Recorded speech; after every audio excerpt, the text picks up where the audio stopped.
பாக்கியா புது ஹோட்டல்ல ஜாயின் ஆகுற விஷயத்துல கொஞ்சமே நம்பிக்கையே இல்லாம பேசிக்கிட்டு இருக்கதை பார்த்த இனியாவோ அவங்களுக்கு ஆதரவா ரொம்பவே நம்பிக்கை தர்ற மாதிரி பேசிக்கிட்டு வீட்டுக்கு கிளம்பி போறாங்க.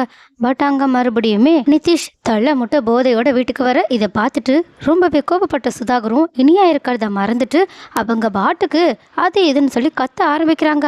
அப்ப வெளியே வந்த இனியாவும் சுதாகர் பேசுறதை கேட்டுட்டு அதிர்ச்சியில நிக்கிறாங்க. ஏன்னா சுதாகர் பேசுறத வச்சு பார்க்கும்போது நிதிஷ் அவங்களோட சொந்த பையன் மாதிரியே தெரியல.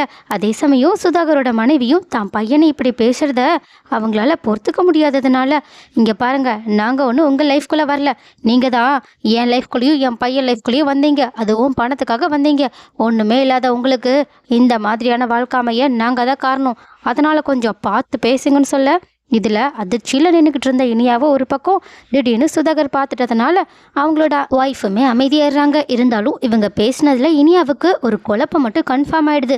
அதனால அதை கிளியர் பண்றதுக்காக நிதிஷ் போதையில இருக்காங்கன்றது தெரிஞ்சாலும் அவங்க கிட்ட போயிட்டு முதல்ல கொஞ்சம் அக்கறையா பேசிட்டு இங்க என்னதான் நடந்துட்டு இருக்குன்னு சொல்லிட்டு அவங்களோட குடும்ப பிரச்சனையை கேட்க ஆரம்பிக்க, ஆனா நிதிஷ் ரொம்பவே போதையில இருக்கனால என்ன பண்றோன்னு தெரியாம இனியாவை தாக்கிடுறாங்க. அதுல அவங்களுக்கு கீழே விழுந்து அடியும் பட்டுருது.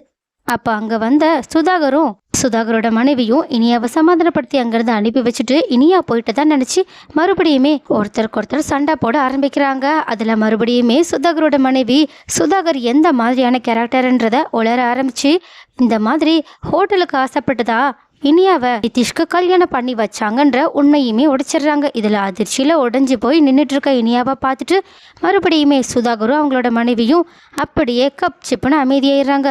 ஸோ கைஸ், இதுக்கப்புறமா இனியா என்ன பண்ண போறாங்க? அவங்களுக்கு ஒரு வழியா இவங்களோட சுயரூபம் தெரிய வந்துருச்சு. ஸோ இதுக்கப்புறமாவது இனியா ஒரு துணிச்சலான முடிவெடுத்து அவங்களோட வாழ்க்கையை அவங்களே சரி பண்ணிக்கிட்டா நல்லா இருக்கும்னு நீங்க நினைச்சா அந்த விஷயத்த கமெண்ட்ல சொல்லுங்க.